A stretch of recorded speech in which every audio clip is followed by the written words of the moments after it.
19세기 말 미국에서 있었던 일인데, 제임스라고 하는 성을 가진 두 가문의 형제들이 꽤나 유명세를 떨쳤던 그런 일이 있습니다. 그 가운데 먼저 한 가문을 살펴보게 되면 제시와 프랭크라고 하는 형제인데, 다른 것으로 유명한 것이 아니라 금고털이, 강도짓, 총싸움 이런 것으로 유명했던 두 형제예요.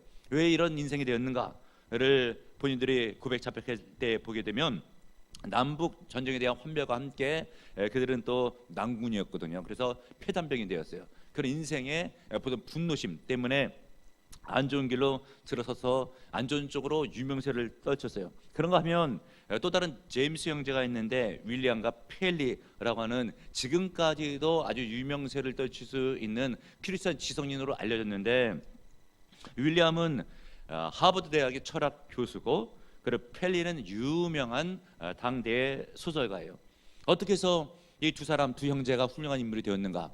아버지가 세상을 일찍 떠나가면서 두 아들의 손을 꼭 붙잡고 유언할 때, 아버지가 세상을 떠나도 너희들이 절대 잊지 말아야 될 것이 있는데, 그것은 이 세상 살아갈 때 가장 중요한 일은 하나님의 일이고, 너희들은 반드시 그 일을 해야 된다 라고 하는 유언을 남기고 떠나갔고, 두 아들은 아버지 유언의 말씀처럼 자기가 어떤 일을 할 때면 하나님의 일을 하는 자세로 열심히 믿음으로 감당했을 때에 자기 분야에서 최고의 인물로 된 줄을 믿으시는 여러분들 되시길 바랍니다. 같은 시대를 살고 같은 이름으로 살아도 판이한 인생이 되죠. 어떤 사람은 쓸데없는 사람, 필요 없는 사람이 되고, 어떤 사람은 없으면 안 되는 요긴한 사람, 필요한 사람이 되는 거예요. 무엇 때문에 이렇게 갈라진 인생이 되었다고요? 하나님의 일을 중요시하게 생각하고 그 일을 감당하는 사람은 꼭 필요한 인물, 승리하는 인생이 된다는 것을 깨닫는 여러분들 되시길 바랍니다. 그래서 우리는 인생 살아갔을 때 하나님의 일을 중요시하고 마음속에 그 일을 담고, 그래 인생을 살아가는 사람을 이끌어서 사명감이 있다, 이렇게 이야기를 해요. 그래서 여러분들도 사명자가 되세요. 다시 한번 기회를 드릴게요. 여러분들도 사명자가 되세요. 세 사람은 하기 싫은 것 같아요. 세 사람 포함해서 여러분들 사명자가 되세요. 예, 전체가 다 은혜스럽고 사명자가 될 마음을 가졌는데, 그러면 인생이 복돼요. 하나님께 붙잡아 주십니다. 반드시 열매 맺는 훌륭한 인생이 될 수가 있어요. 왜냐하면 인생부터 자세가 달라요. 사명자는 하나님의 일을 하니까 거룩한 일을 열심히 하겠죠. 그리고 하나님께서 부으신 은혜가 있으니까 반드시 그 일이 성취된다라고 하는 마음 자세로 인생을 살기 때문에 중간중간 힘든 일이 있어도 절대 절망하지 않아요. 그런데 사명감이 없으면 해도 그만, 안 해도 그만. 그리고 할 때 자기심으로 하다 힘들면 그만둬. 그러니까 결과가 판약에 달 수밖에 없죠. 그러나 내가 하는 이 일을 하나님께 기뻐하시는 일이고, 내가 사명감을 가지고 일을 감당할 때 반드시 하나님께 붙잡아 주시고 도와주셔서 열매 맺는다라고 하는 생각과 자세를 가지고 인생을 살아가게 되면 반드시 승리하는 인생이 될 수가 있습니다. 그러면 여러분 사명감을 가지고 사명자로서 인생을 살아가시는 여러분들 되시길 바랍니다. 그럼 어떻게 하면 우리가 사명자가 될 수가 있겠는가? 사명자가 되기 위해서는 소명을 받아야 돼요.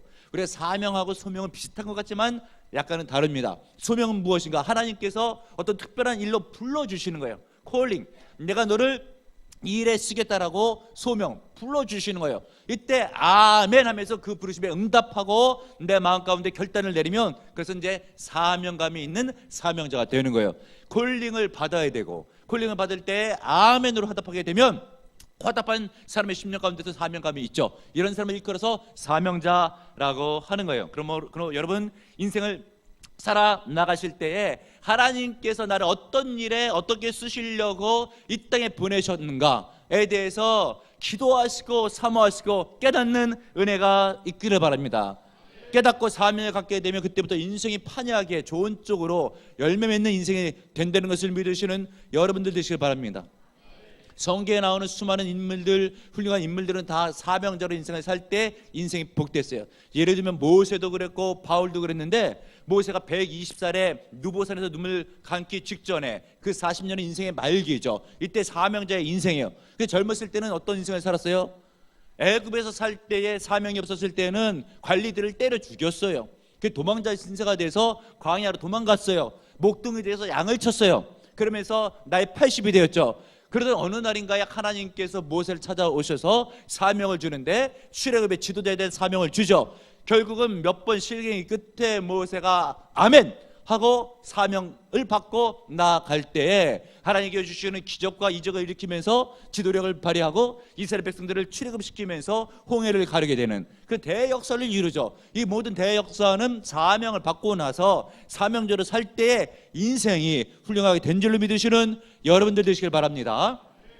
그러면 바울은 어때요? 바울은 유대교에 심취했던 사람으로서 예수 믿는 자들을 핍박하려고 사도행전 9장에 보게 되면 대제사장의 공문을 가지고 말을 타고 쫓아가고 있었어요. 믿는 자를 핍박하려고. 근데 하늘로부터 한 소리가 들리기를 사울아 사울아, 변화받기 전에 바울의 이름은 사울로 표현되죠. 내가 왜 나를 핍박하느냐 라고 할 때 주여 니시오니까 라고 할 때 나는 네가 핍박하는 예수니라 라고 하면서 너는 이방인들에게 또한 이방인 임금들에게 복음을 증거하기 위해서 택한 나의 그릇이니라 라고 할 때 바로 이때에 바울이 사명자가 됩니다. 사명자가 되고 난 이후에는 인생이 바뀌어요. 복음을 들고 이 나라 저 나라 복음을 증거하러 가고 어느 재판장 앞에 서게 되면 재판받다가 자기가 보통 일반인들 같으면 나 죄 없어요 라고 무죄를 받으려고 애를 쓸 텐데 별로 감침도 없어요. 그런 데는 당신 예수 믿고 천국 가라고 재판장을 전도하고 있어요. 아주 위중한 상황 가운데서 어떤 왕 앞에 서도 그 사람을 전도합니다. 그리고 자기 생명의 위협이 느껴도 복음 증거하는 그 일에는 생명조차 귀한 것을 여기지 않는데 그의 고백과 그의 말, 어떤 그의 신앙 자체를 보게 되면 사도행전 20장 24절 나의 달려갈 길과 주 예수께 받은 사명 곧 하나님의 은혜의 복음을 증거하는 일을 마치려면은 나의 생명을 조금 더 귀한 것으로 여기지 아니하노라. 아멘 할렐루야. 정말 사명자는 주님의 일을 감당하는데 생명을 귀하게 여기지 않아요. 왜요? 사명이 더 중요하고 사명이 이루어져야 되니까 이런 사람을 일컬어서 사명자라고 하는 거예요. 바울은 사명을 이룰 때까지 주변에 어려운 일이 있고 생명의 위협이 있어도 절대 굴하지 않고 밀고 나아갔어요. 할렐루야. 사명자는 생명을 아끼지 않는다는 것을 명심하시고 나는 사명자로서 인생을 살고 있는 것을 돌아보시는 여러분들 되시길 바랍니다. 그리고 사명자는 생명을 돌아보지 않는다고 해가지고 빨리 죽을 것 같죠? 안 죽어요. 잘. 왜요? 사명이 이루어지질 않았기 때문에 하나님께서 그 사람을 통해서 해야 될 일이 있기 때문에 웬만해서 데려가질 않습니다. 사명자가 사명을 가지고 하나님의 일을 하고 있는데 하나님이 그 사람 데리고 가면 어떡하겠어요? 주 일이 안 이루어지는데. 그래서 사명자는 사명 이루기까지는 죽질 않아요. 웬만해서 안 죽어요. 저도 사명자거든요. 잘 안 죽어요. 천국에 빨리 가고 싶어도 잘 안 죽어요. 교통사고 대사고가 나도 차가 7바퀴를 위에서 돌고 전복대에도 차만 폐쇄됐지 나는 멀쩡해요. 중환자실 응급실 이런 데 받아주질 않아요. 할 수 없이 조그만 병원 가서 잠깐 입원했다 나왔어요. 그러니까 이런 유사한 얘기를 훈련시킬 때 한 번 했어요. 사명자는 죽지 않는다고 했더니 끝나고 났는데 어떤 은혜를 받았냐면 야 우리가 차를 탈 때면 목사님 차를 타야지 다른 차를 타다 죽는데 목사님 차 타면 안 죽는다. 목사님 사명자니까 그렇게 했는데 좀 더 바르게 적용시키게 되면 여러분들 개인도 사명자가 되면 죽질 않아요. 사명이 이루어질 때 데리고 가는 거예요. 근데 사명자가 아니어봐요. 이 땅 살 때 있으라 마나한 사람이에요. 하나님께서 아무 때나 불러가도 돼요. 언제 죽을지 몰라요. 그럼 뭐 여러분 사명자가 되시는 여러분들 되시길 바랍니다. 근데 어떤 분들은 그래요. 평신도 가운데서 간혹 오해를 해요. 아니 주의 종이나 사명자지 우리 같은 평신도가 무슨 사명자겠습니까? 그냥 교회만 잘 드리고 예배만 잘 드리면 되죠 라고 오해하시는 분들이 있어요. 고인이 대신 사랑의 교회를 개척하시고 키웠던 고 옥하는 목사님께서 책을 썼는데 평신도를 깨운다 이 책에 보게 되면 중간에 그런 얘기가 나와요. 한국교회 평신도들이 평신도가 아니라 병신도다. 왜 그런가? 그래서 목사님이 교회 봉사합시다 충성합시다 라고 이야기하면 아이고 목사님 저는 못해요. 잘하는 사람 시키세요. 한 번만 더 시키면 다음 주부터 교회 안 나와요. 그러니까 고옥하는 목사님께서 하시는 이야기가 한국의 평신도가 사명함이 없어가지고 병신도로 전락했다라고 하는 글을 뼈가 있는 우스갯소리 같지만 뼈 있는 글을 남겼습니다. 여러분 우리 평신도 모든 사람들도 하나님께서 불러주셨어요. 믿으시는 은혜가 있길 바랍니다. 로마서 1장 6절에 있는 말씀 너희도 그들 중에서 예수 그리스도의 것으로 부르심을 받은 자이니라. 아멘 할렐루야.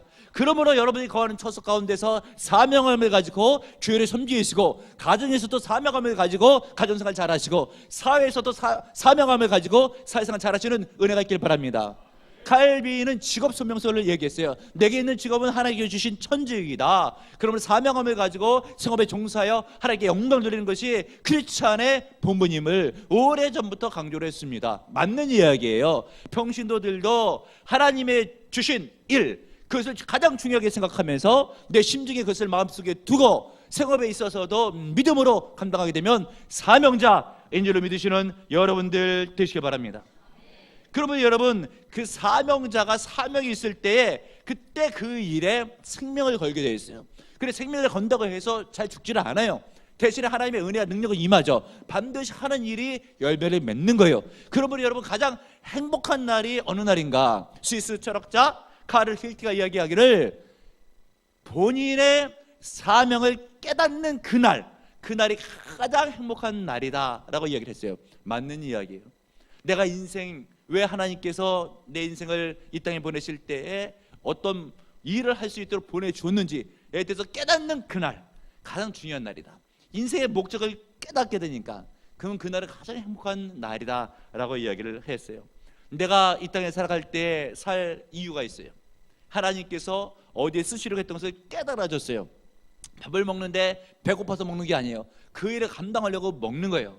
숨을 쉬는데 그냥 숨이 저절로 쉬어지는 것이 아니고 인생에 살아있는 목적, 목표가 있죠. 주의를 감당하기 위해서, 하나님께 주신 사명을 감당하기 위해서. 얼마나 멋져요. 대의명분이 정확하잖아요. 하나님 보실 때 영광이 되잖아요. 인생을 사는 자세가 달라요. 눈빛이 달라요. 뭔가 해낼 것 같아요. 사명자예요. 사명자로 승리하시는 여러분들 되시길 바랍니다. 오늘 성경 본문에 사명자가 등장하죠. 오늘날 하나님의 콜링을 받을 때 아멘으로 화답하는 한 멋진 선지자 이사야가 나오고 있어요. 여러분 8절을 보겠습니다. 8절을 읽겠어요. 한 목소리로 8절 시작. 내가 또 주의 목소리를 들으니 주께서 이르시되 내가 누구를 보내며 누가 우리를 위하여 갈꼬 하시니 그때 내가 이르되 내가 여기 있나이다 나를 보내소서 하였더니. 아멘. 하나님께서 내가 누구를 보낼까? 라고 했을 때 아멘, 내가 여기 있나이다 나를 보내주소서 응답했죠. 사명자가 되는 거예요. 그런데 언제 사명을 받았는가? 역사적인 배경이 참 중요한데 1절을 보시면 1절에 우시아 왕이 죽던 해에 이때 사명을 받는 거예요. 왜 우시아 왕이 죽던 해를 이렇게 밝히 성경 기자인 이사야가 기록했을까를 보게 되면 우시아가요 누굽니까? 역사적인 배경을 보게 되면 우리 성경 본문에 중요했던 이사야하고 친인척지간이에요. 그래가지고 젊은 나이 가운데 벌써 요즘으로 보게 되면 30대에 장관이 돼서 백이 든든하니까, 말하자면 사촌지간에 있었던 우시아가 왕인데 친인척 가운데 있었던 나이 젊은 이사야를 데려다가 장관을 시킨 거예요. 요즘으로 보게 되면 친인척 비리라고 할 수가 있겠죠. 그래가지고 결국은 이사야가 장관처럼 권세를 등에 업고 한 자리에 호령하면서 재물의 복도 누리고 권세도 있는 자리 가운데 있었어요. 그래서 결국 출세한 사람이 되었죠. 그러던 어느 날인가에 그 왕이 죽었어요.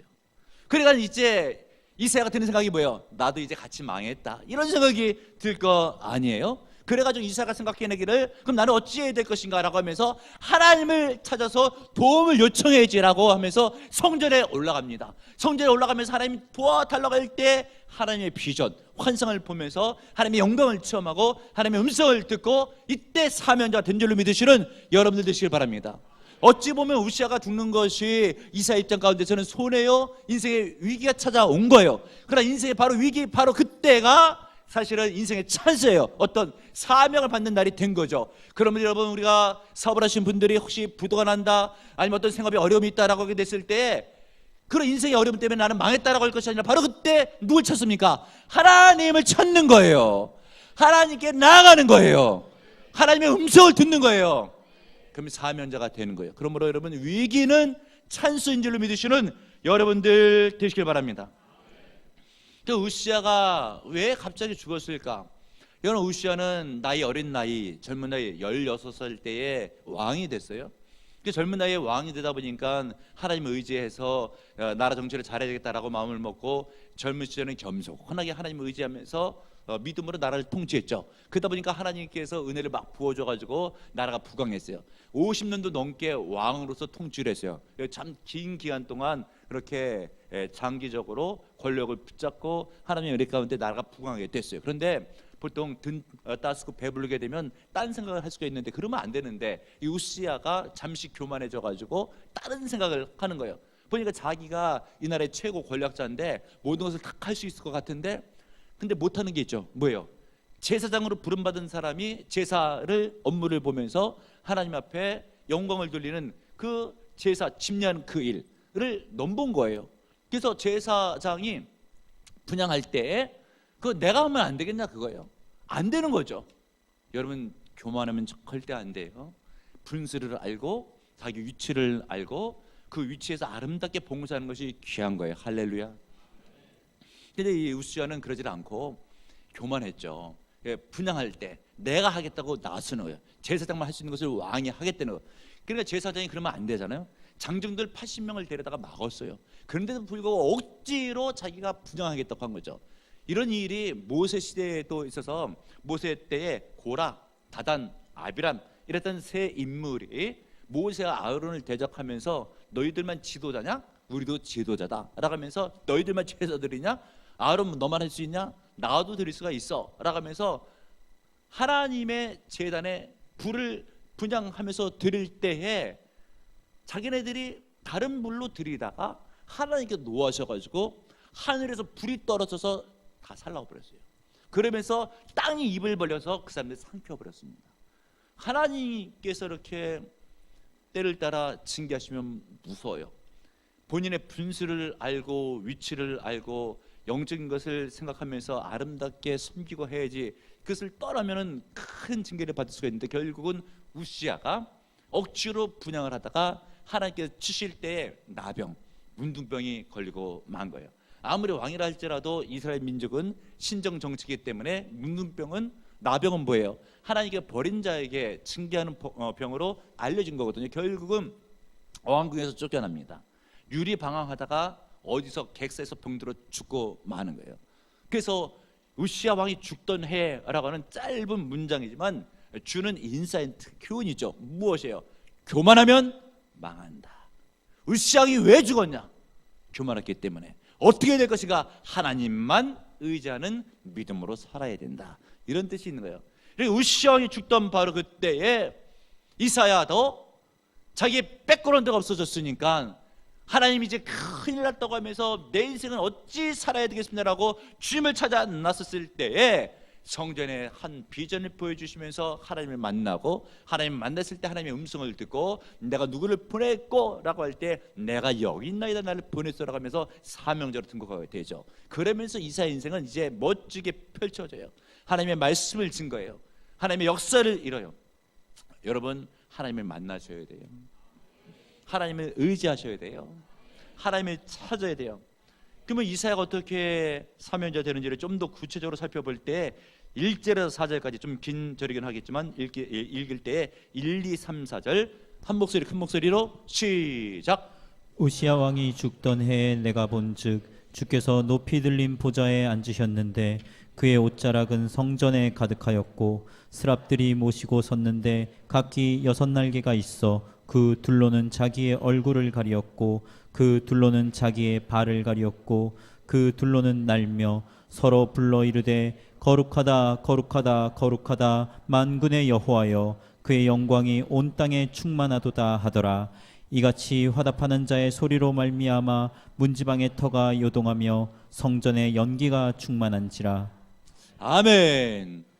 지금 이사야가 우시야 왕이 죽던 해에 이제 하나님을 의지하려고 성전에 올라가죠. 그때 하나님의 영광을 목도해요. 할렐루야. 우리가 일반적으로 예배를 드린다는 말을 많이 쓰고 또 누군가가 예배를 본다라고 이야기하면 보긴 뭘 보냐고 신란하면서 예배를 드려야지라고 하겠지만 하나만 알고 둘은 뭐래요? 한국에 대한 문학과 이런 문자적인 해석을 보게 되면 예배가 꼭 드리는 것만 맞는 것 같죠. 그러나 신학적인 관점에서 보게 되면 예배를 드린다는 것은 예배를 본다고 같은 관점이에요. 예배를 드린다는 것은 하나님 앞에 올려드리고 영광을 우리가 하나님 다 받아달라고 하면서 하나님께 높여드리는 것이 예배를 드리는 거잖아요. 그 예배를 본다는 것은 무슨 뜻인가라고 하면 예배를 드리면서 올려드릴 때 주님께서 임재하세요. 그리고 영광을 선포하십니다. 그럼 내가 주의 영광을 목도해요. 이것을 예배를 본다라고 해요. 그렇기 때문에 우리는 예배를 드림과 동시에 예배를 통해서 주님의 영광을 볼 줄 아는 믿음이 있어야지 돼요. 그것이 곧 이사야의 믿음이에요. 이사야가 예배를 드리러 올라갔죠. 근데 하나님의 영광을 봤어요. 천사들, 스랍들이 터가 막 요동하면서 지진이 일어난 것 같은데 하나님의 임재죠. 그리고 구름, 연기가 가득하게 됐는데 하늘의 그룹들, 천사들이 날개가 6인데 맨 아래에 있는 두 날개로서는 다리를 가리고 위에 있는 두 날개로서는 얼굴을 가리면서 가운데 날개로 날아다니면서 거룩하다 거룩하다 거룩하다 만군의 여호와여 라고 할 때 천사들이 서로 화답하면서 창하면서 주님을 찬양하는 모습을 보죠. 하나님의 임재를 목도하는 거예요. 여러분, 그 하나님께서 이 자리에 계신 줄을 믿으시는 여러분들 되시길 바랍니다. 우리가 예배를 드릴 때 주님께서 임재하셔요. 주님께 영광을 거두실 뿐 아니라 영광을 선포하십니다. 여러분, 예배를 드릴 뿐만 아니라 예배를 보는 거예요. 할렐루야. 믿으시는 여러분들 되시길 바랍니다. 근데 언제 이런 영광을 받는가? 4절에 보게 되면 이같이 화답하는 자의 소리로 말미암아 문지만 터가 요동하며 성전에 연기가 충만한지라. 하나님께서 임재하는 모습이 연기가 충만하게 구름이 충만한 모습으로 나타나게 되는데, 근데 모세가 십계명을 받을 때 시내산에 올라갔을 때 정상에서 불과 구름이 있으면서 소리가 날 때 하나님께서 임재하신 거거든요. 하나님 임재하실 때 구름으로 임재하실 때가 많이 있는데 우리 성경 본문을 보게 되니까 구름과 연기로 임재하시는데 어느 때에 그렇게 됐다고요? 천사들이 화답하는 소리가 있을 때, 찬양하여 주 앞에 영광 돌릴 때. 할렐루야. 우리 주님은 어디에 거하시는가? 이스라엘 하나님의 찬송 가운데 거하신 줄을 믿으시는 여러분들 되시길 바랍니다. 특별히 준비된 찬송으로 영광 돌릴 때에 주님께서 귀하게 받아주셔요. 여기 보면 화답한다라고 됐는데, 그냥 화답이라고 하는 것은 홀로 노래 부르는 것이 아니라 파트가 있어가지고 이쪽 부분에서 노래해서 찬양으로 주 앞에 영광을 돌리게 되면 그것을 받아가지고 적당한 시기 가운데 박자 리듬을 맞춰가지고 우리가 교동문을 읽을 때 담임 목사가 먼저 읽고 성도가 읽거니 하면서 주거니 받거니 리듬에 맞춰서 하게 되는 것처럼, 찬양할 때 선거대에서 예를 들면 남자 파트가 하게 되면 뒤에서 여자 파트가 받고 하면서 이것을 창화한다, 화답한다라고 이야기를 하거든요. 이렇게 준비된 찬양, 즉흥적인 것 말고 화답하기 위해서는 준비가 돼야 되거든요. 이런 준비된 찬양으로 주 앞에 영광 돌릴 때에 하나님께서 그 자리에 임재하셔요. 할렐루야. 그러므로 여러분, 우리가 예배 드릴 때 담임 목사가 설교하기 이전에 비전 선거대가 찬양하잖아요. 이미 그때 하나님께서 임재하세요. 그러므로 찬양을 잘 드려야 돼요. 준비된 찬양으로 영광을 돌려야 돼요. 그래서 주님께 기뻐 받아주십니다. 설교 가운데 역사가 크게 일어나요. 왜냐하면 주님께서 강하게 임재하시면 선거대가 중요해요. 성도들도 마찬가지인데 이렇게 선거대가 앞에서 찬양하면서 화답하면서 영광 돌릴 때에 마음을 실어야 돼요. 같은 마음으로 찬양해야 돼요. 주님께서 그러면 1대1로 연락하시면서 영광을 거둬주시면서 성령 은혜를 내려주시면 내 마음 가운데 기쁨이 넘쳐요. 평강이 흘러요. 성령 뜨거운 마음이 들어요. 말씀이 은혜가 돼요. 하나님의 임재입니다. 할렐루야. 그러므로 여러분, 우리가 인생을 살아갈 때에도 찬양하는 마음으로 살아가야 돼요. 집에서나 길 갈 때나 직장에서나 어디서나 하나님 영광 거두어 주시옵소서. 이스라엘의 찬송이 10년 가운데 기쁨이 하나님께 영광 돌리는 마음으로, 그때 주님께서 임재하시고 붙잡아 주시고 은혜를 부어 주시는 거예요. 이렇게 하나님의 임재를 체험을 했어요. 누가? 이사야가. 그리고 어떻게 사명을 받는가? 5절 6절 7절 3절 여러분들 볼 때 5절 6절 7절 읽겠습니다. 시작. 그때 내가 말하되 화로다 나여 망하게 되었도다. 나는 입술이 부정한 사람이요 나는 입술이 부정한 백성 중에 거주하면서 만군의 여호와이신 왕을 배웠음이로다 하였더라. 그때 그 스랍 중에 하나가 부젓가락으로 제단에서 집은 바 핀수칠 손에 가지고 내게로 날아와서 그것을 내 입술에 대며 이르되 보라, 이것이 내 입에 닿았으니 내 악이 제하여졌고 내 죄가 사하여졌느니라 하더라. 아멘.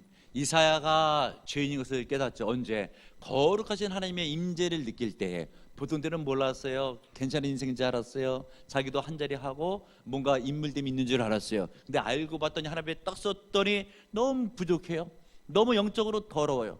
우리가 보통 때는 몰라요. 근데 거울에 딱 보게 되면 여기 뭐가 묻었는데 그냥 다녔던 거예요. 알고 봤더니 묻은 거예요. 거울을 볼 때 거룩하신 하나님의 임재 앞에 내가 서게 되면 부족한 자신이 드러나요. 그런데도 불구하고 뭐 잘난 것도 없는데 잘난 것처럼 문제없는 것처럼 인생을 떳떳하게 당당하게 심지어 남을 깔보면서 자기가 잘난 것처럼 인생을 살아가는 사람은 하나님 앞에 단독자로 서지 못해서 그래요. 키르케골 철학자 가운데서 가장 믿음이 있는 사람의 말, 하나님 앞에 홀로 단독자로 서라. 우리는 하나님 앞에 설 줄 알아야 돼요. 그럼 자신이 보여요. 그 거룩하신 하나님 앞에 내가 잘났다고 나설 수 있는 사람이 누가 있어요? 그 거룩하신 하나님 앞에 설 때 내가 죄 없다고 할 사람이 누가 있겠어요? 쥐구멍이라도 들어가고 싶은 심정이잖아요. 거룩 앞에 서면은 죄가 드러나게 되어 있어요.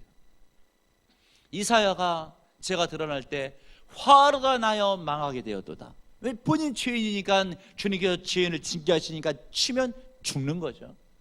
나여 망하게 되었도다. 나는 입술이 부정합니다 라고 했는데 제일 먼저 고백한 게 입술의 부정. 여러분, 많은 죄 가운데 대체적으로 입술로 짓는 죄가 굉장히 많이 있어요. 알건 모르건 의도했건 의도하지 않았건 간에 입술이 부정할 때가 의외로 많이 있습니다. 나는 그냥 한 얘기인데 하나님 기뻐하지 않고 형제자매가 상처받았어요. 탈무드에 보게 되면 말을 잘못하면 세 사람을 죽인다고 해요. 내가 안 좋은 얘기를 해요. 그 사람이 들어요. 듣는 사람이 있을 거 아니에요. 은혜가 되겠습니까?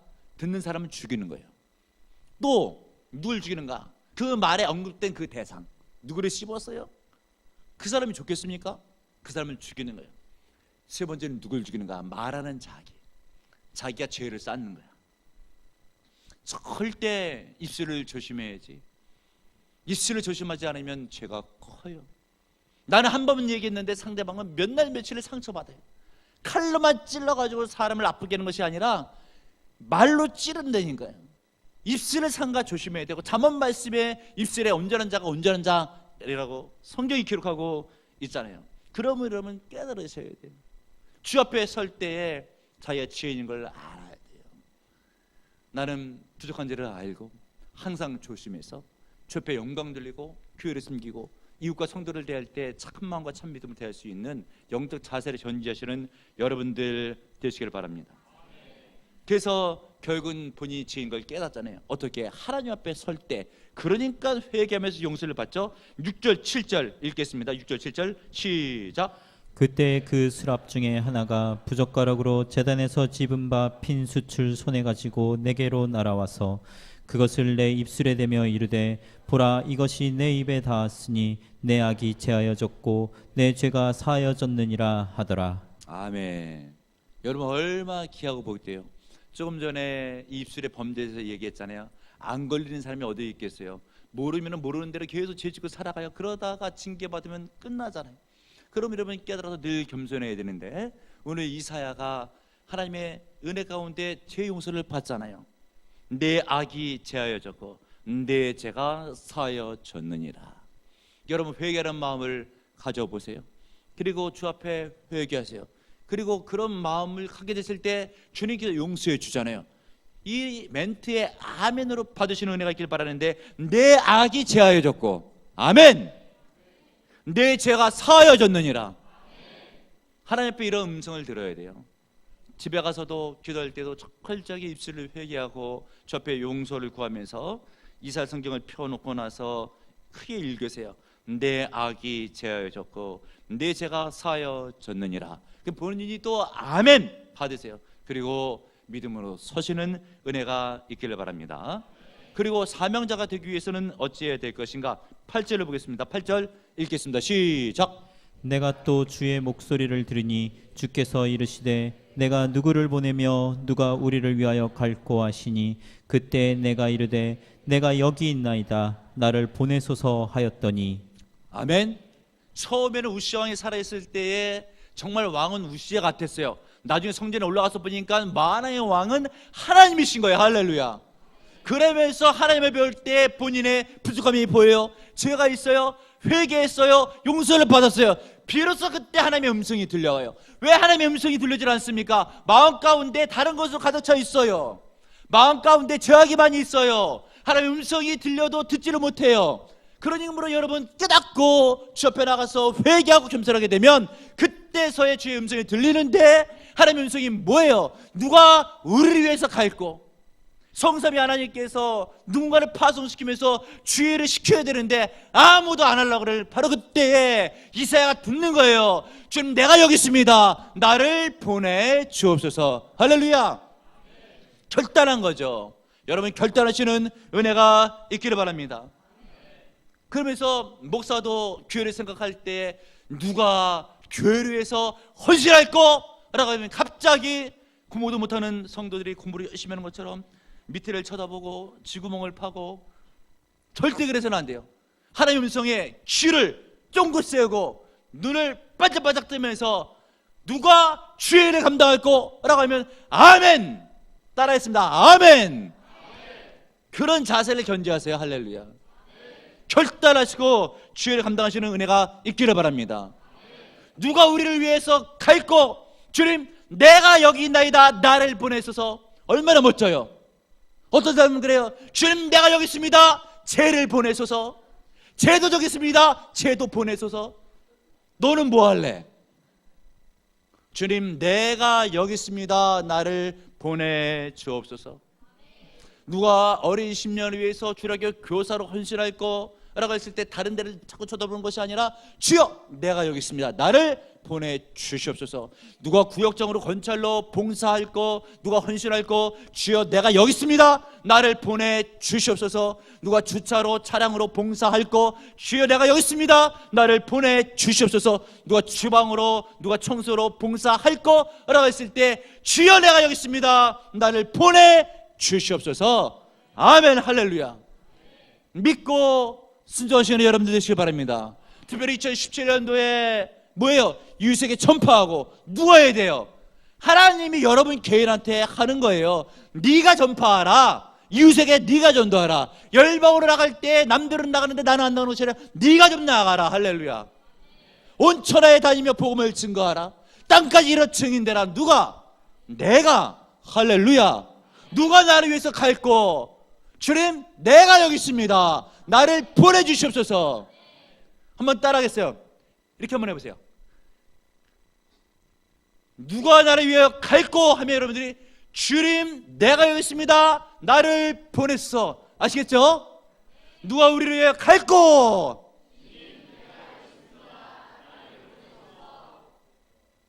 반만 잘했네.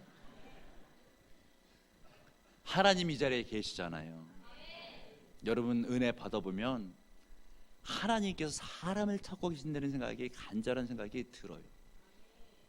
하나님이 사람을 찾고 계세요. 보고 계세요. 우리들은 기도할 때 막 바라고 하면서 하나님 내 기도를 들어주시는데 알긴 하시니까 주여 주여 라고 하는데, 실은 주님께서 찾고 계신다니까요. 찾고 계세요. 누굴 찾고 계신가? 밭이 벌써 휘어졌어. 추수할 게 많아. 누구를 보내야 되겠어? 서로 안 갈라 그래. 주님을 쓰고 싶어. 그것을 깨닫고, 주의 마음을 깨닫고 음성을 듣고 주님께서 불러만 주시면 저는 헌신합니다.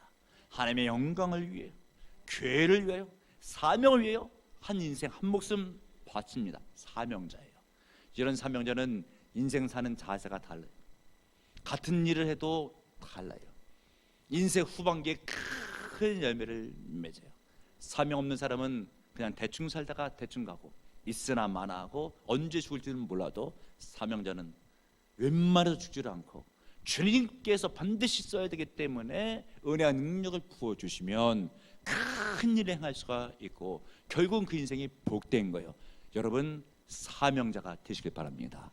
그래 승리하시길 주님의 이름으로 축복합니다. 주님, 우리 가운데에 그냥 한 번 왔다 한 번 가는 인생 말고, 대충 살다가 대충 가는 인생 말고, 주님의 말씀을 부여잡고 하나님께 부르신 부르의 소망을 따라 아멘으로 결단하여 하나님의 일이 가장 중요하다고 생각하는 사명을 갖고 믿고 살아갈 때에 주님께서 그 사람을 찾아주시고 붙잡아 주시면 하나님의 능력으로 큰 일을 이루게 될 줄을 믿습니다. 보라비의 성도들은 사명자가 되게 하시고, 사명을 갖고 믿고 나가며 살아갈 때 아버지와 만나주시고 은혜를 부어주시고 제약은 삼박해 하시고 능력 가운데 승리하는 인생으로 붙잡아 주시옵소서. 복될지어다, 이루어질지어다, 열매 맺을지어다, 주여 부어 주옵소서. 예수님 이름으로 기도합나이다. 아멘.